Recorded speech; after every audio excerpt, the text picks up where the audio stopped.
Salam sehat sejahtera pemirsa setia mata ketiga. Hari ini kita akan bincang-bincang tentang Laplace's Demon atau Iblis Laplace.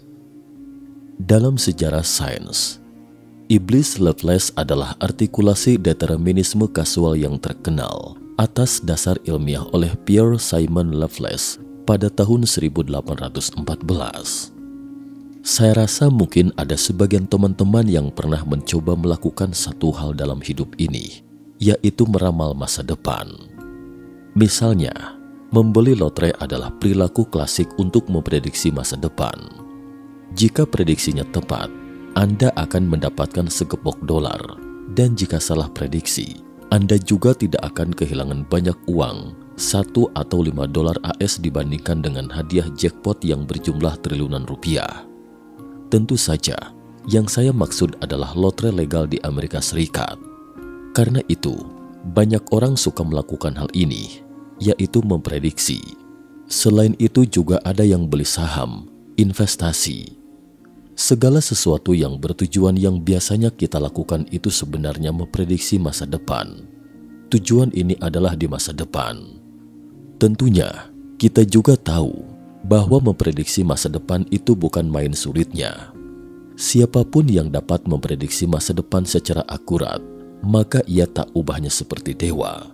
Karena itu, sejak zaman dahulu hingga sekarang, banyak orang mencari cara memprediksi masa depan. Saat ini ada dua metode untuk memprediksi masa depan, yaitu secara teologi dan ilmiah. Secara teologi ini adalah sesuatu yang sering kita sebut ramalan. Meramal melalui telapak tangan, membaca wajah, horoskop, melalui golongan darah, tanggal lahir dan astrologi. Semua ini merupakan sarana dalam memprediksi masa depan. Hari ini, kita akan kupas sejenak terkait ramal-meramal ini, yaitu prediksi masa depan secara ilmiah. Lantas, adakah metode di bidang sains yang bisa memprediksi masa depan secara akurat? Sebenarnya ada. Sosok yang dapat memprediksi masa depan secara akurat ini adalah Iblis Laplace yang akan kita bahas hari ini. Laplace menulis, "Kita harus mempertimbangkan keadaan alam semesta saat ini sebagai akibat dari keadaan sebelumnya dan penyebab keadaan berikutnya.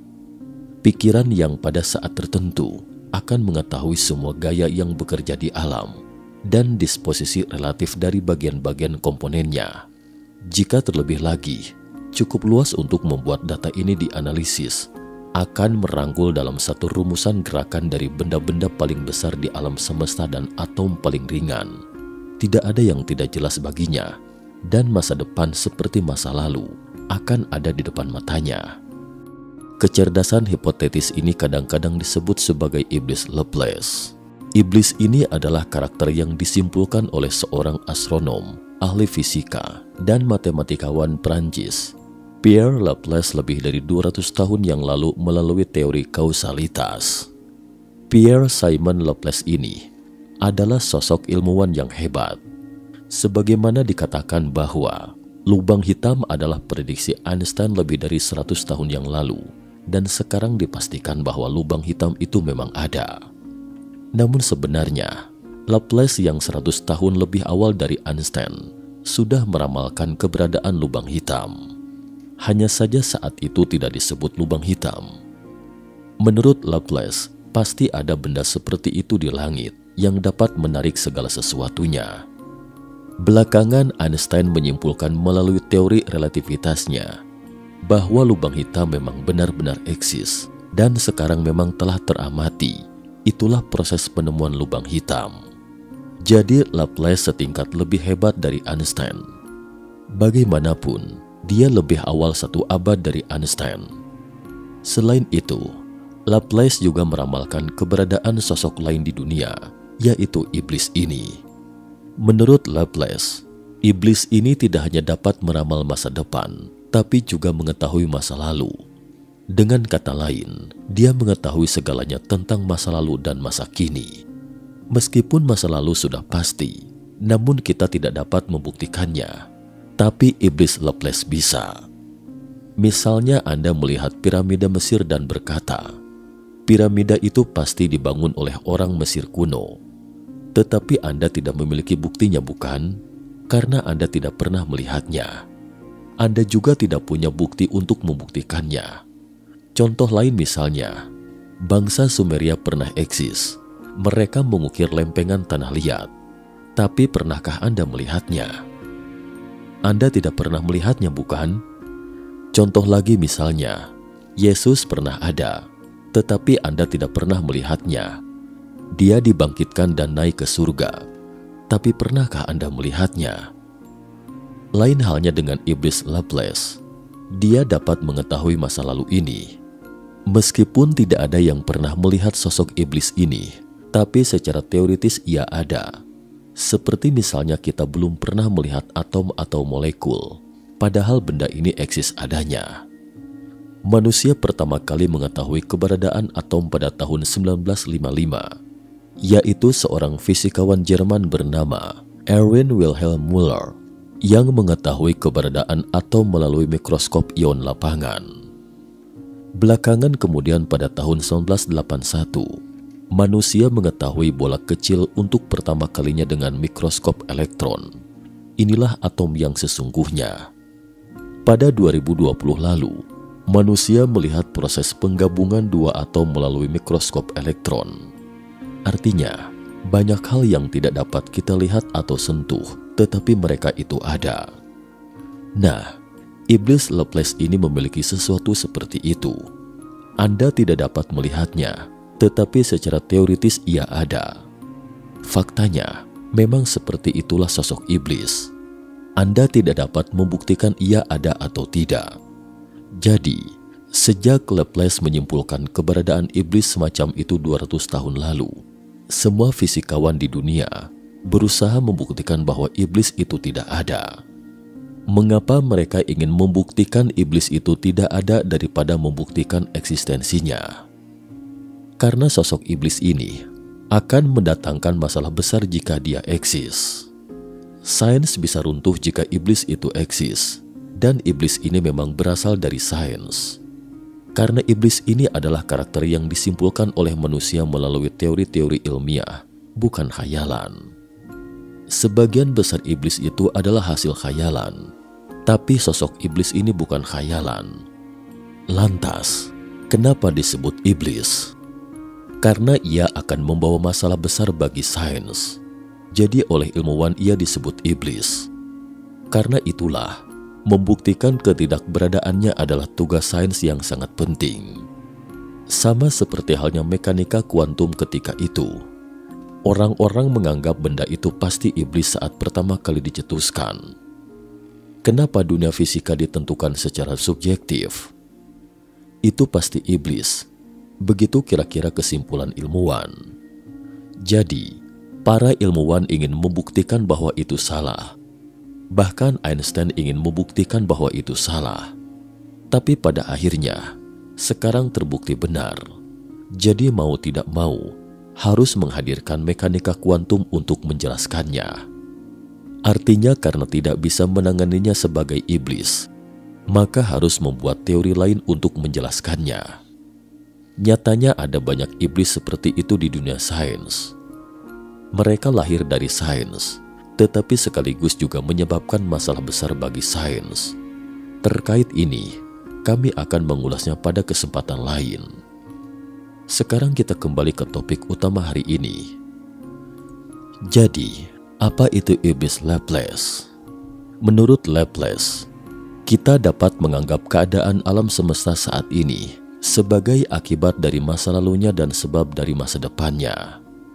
Jika seorang bijak mengetahui posisi semua gaya yang menggerakkan alam dan benda-benda yang membentuknya pada saat tertentu, dan dia mampu menganalisis data-data ini melalui gerakan mereka di alam semesta dari benda terbesar hingga partikel terkecil, dan menghimpunnya dalam formula sederhana, maka tidak ada yang ambigu bagi orang bijak ini, dan masa depan akan hadir baginya seperti masa lalu. Kalimat ini sangat mendalam. Artinya, jika ada entitas cerdas yang sangat hebat atau katakanlah orang bijak di alam semesta ini, dia mengetahui keadaan semua materi di alam semesta saat ini, mengetahui keadaan setiap atom, dan jika setiap atom bergerak menurut hukum fisika tertentu, maka secara teoritis posisi mereka pada detik berikutnya telah ditentukan. Jika detik berikutnya sudah ditentukan, detik berikutnya juga telah ditentukan, dan detik-detik selanjutnya juga telah ditentukan. Dengan kata lain, masa depan semua objek di dunia ini sudah ditentukan dan pasti. Jadi secara teoritis, entitas cerdas yang memahami keadaan alam semesta saat ini dapat memprediksi masa depan. Artinya, jika teori kausalitas itu benar, maka keadaan saat ini adalah hasil dari masa lalu. Jadi, jika masa lalu itu telah ditentukan dan masa kini adalah sebab di masa depan, jadi jika sekarang telah ditentukan, maka masa depan juga telah ditetapkan. Kesimpulan terakhirnya adalah jika masa lalu itu sudah pasti, maka masa depan itu juga sudah pasti. Masa depan yang pasti ini dapat diprediksi melalui masa lalu dan sistem geometrik. Semua peristiwa yang terjadi di masa lalu dapat diprediksi. Artinya, segala sesuatunya sudah pasti mulai sejak saat alam semesta lahir, 13,8 miliar tahun yang lalu sampai saat ini hingga saat alam semesta musnah. Kapan semua itu telah ditentukan? Pada saat alam semesta lahir. Sampai di sini, perlu kiranya saya tekankan bahwa ini bukan teologi, tetapi disimpulkan melalui teori kausalitas yang merupakan landasan sains. Jadi selama sains itu mapan, masa lalu dan masa depan adalah keniscayaan mutlak. Lagi pula, secara teoritis ada sesuatu yang dapat memprediksi masa lalu dan masa depan. Dan sesuatu yang bisa memprediksi masa lalu dan masa depan ini belakangan disebut iblis Laplace. Bagaimana ceritanya sampai disebut iblis? Itu karena sains tidak bisa menjelaskannya. Jadi para ilmuwan menyebutnya iblis. Dan iblis ini memiliki nama lain dalam teologi yang disebut Dewa Maha Kuasa. Jadi dari namanya kita bisa melihat pertarungan antara sains dan teologi. Hal yang sama tetapi penyebutannya tidak sama. Dengan kata lain, teologi dan sains menggunakan bahasa yang berbeda untuk menggambarkan satu hal yang sama. Hanya saja mereka tidak merasa dan selalu bertikai terkait ini. Big Bang itu sangat mistis, bukan? Namun akan lebih mudah dipahami jika menggunakan istilah teologi. Hanya saja kedua belah pihak, yaitu sains dan teologi, tidak bisa saling mengakomodasi. Jadi faksi sains menyebutnya iblis terhadap segala sesuatu yang menguntungkan teologi. Sebaliknya akan menyebutnya hebat jika bermanfaat bagi faksi sains. Itulah maksudnya. Atau dengan kata lain, dalam proses perkembangan ilmu pengetahuan, tiba-tiba muncul dewa. Dewa di sini mengacu pada segala sesuatu yang tidak bisa dijelaskan secara sains. Padahal sebenarnya, inti dari masalah terkait adalah apakah teori kausalitas itu benar. Sains selalu percaya pada kausalitas.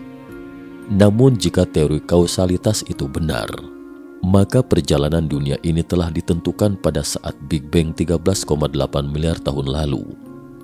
Termasuk lahirnya Anda. Video yang sedang Anda tonton sekarang, ini tidak ada hubungannya dengan keinginanmu.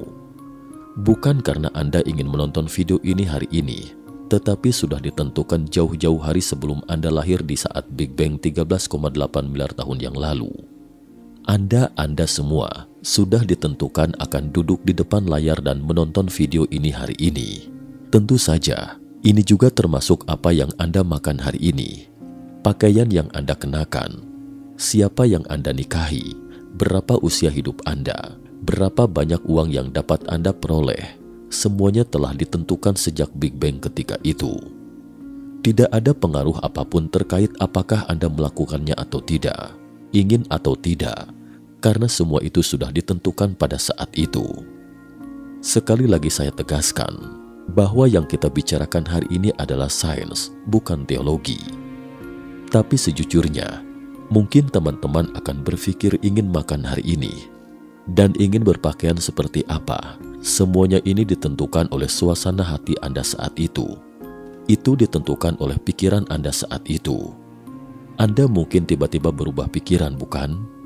Misalnya, saya ingin makan ini, tapi tiba-tiba memutuskan untuk tidak makan lagi. Kausalitas memberitahu kita bahwa semua ini sudah ditentukan. Ini bertentangan dengan persepsi kita. Jadi apakah kita yang memutuskan apa yang akan kita lakukan, atau sebab objektif ataukah Big Bang yang menentukan apa yang akan kita lakukan? Sebagai contoh misalnya, Anda seharusnya membuka video ini beberapa menit yang lalu, dengan asumsi jika kita memutar waktu mundur, kembali ke detik sebelum Anda mengklik video ini. Pembalikan waktu ini bukan hanya pembalikan waktu Anda sendiri, tetapi pembalikan waktu seluruh dunia. Memori dan pikiran Anda telah mengalir kembali ke keadaan itu pada saat itu. Apakah Anda masih akan mengklik video ini? Jika semua keadaan kembali ke saat itu, Anda tetap akan membuka video secara normal tanpa perubahan apapun. Bukankah begitu? Karena suasana hati Anda juga ikut kembali ke waktu itu, dan keputusan Anda juga kembali ke waktu itu. Jadi dipastikan Anda akan mengklik video ini. Meskipun orang-orang sering mengatakan bahwa jika waktu dapat diputar kembali, saya pasti tidak akan melakukan hal itu dan sebagainya. Namun nyatanya, jika Anda kembali ke masa lalu dan semua keadaan kembali ke saat itu, Anda tidak akan mengubah keputusan Anda. Tetapi bagaimana jika disertai memori saat itu? Jika membawa ingatan, Anda mungkin bisa berubah, bukan? Tetapi jika tidak membawanya, semuanya kembali ke saat itu, Anda tidak akan berubah. Dan tentu ada sebabnya mengapa Anda mengklik video kami. Misalnya, rekomendasi YouTube atau Anda menyalakan ponsel. Inilah sebabnya. Dan Anda juga akan menyalakan ponsel atau mengklik YouTube jika Anda kembali ke saat itu. Tidak akan ada perubahan apapun. Dengan kata lain, semua yang terjadi di timeline Anda itu sebenarnya disebabkan oleh suatu sebab awal. Dan jika sebab ini tidak berubah, akibat atau hasilnya juga tidak akan berubah. Sebab ini akan terus maju ke depan sampai ke kondisi Big Bang saat itu. Jadi teman-teman yang mengklik video ini dan menontonnya sekarang itu karena saat Big Bang, bukan karena sesuatu yang ingin Anda klik atau tiba-tiba memutuskan untuk mengklik. Tidak, semua itu tidak ada hubungannya dengan keinginan Anda. Juga bukan karena dorongan atau rekomendasi YouTube, karena rekomendasi YouTube juga memiliki sebabnya. Sebaliknya, dapat juga dikatakan bahwa semua atom dari Big Bang berterbangan ke segala penjuru yang berbeda dengan kecepatan yang bervariasi, hingga akhirnya menentukan sesuatu. Apa itu? Terbentuklah Bima Sakti ratusan juta kemudian. Dan kelahiran Bima Sakti ini menentukan pembentukan bumi miliaran tahun kemudian. Selanjutnya pembentukan bumi menentukan kelahiran manusia, dan kelahiran manusia menentukan kelahiran Anda. Jadi, segala sesuatu yang terjadi sekarang ditentukan oleh Big Bang awal alam semesta. Dan masa depan Anda juga ditentukan oleh ledakan itu, bukan oleh Anda. Jadi masa depan itu sudah pasti. Cukup sekian dulu topik episode hari ini. Nantikan sambungannya pada episode terakhir. Terima kasih atas perhatiannya.